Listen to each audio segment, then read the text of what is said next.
your entertainment, it's my pleasure to introduce to you hell's latest arrival, the equal opportunity killer, Alistair. Hello, it's nice to meet you.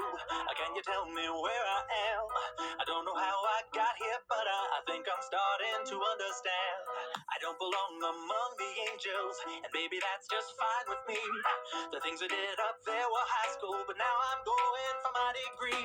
Hey, sorry, but you just got in my way. I promise, honey, I can feel your pain, and maybe I enjoy it just a little bit. You say I've been the same since I expired. Doesn't mean that I plan to retire, and now I have the power to bathe all of you in entertaining fire.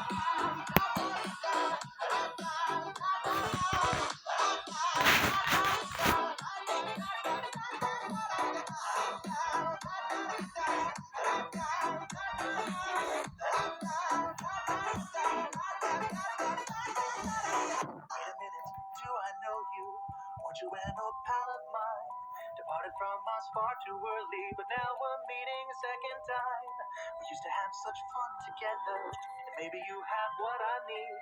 But first I have one tiny question. Tell me,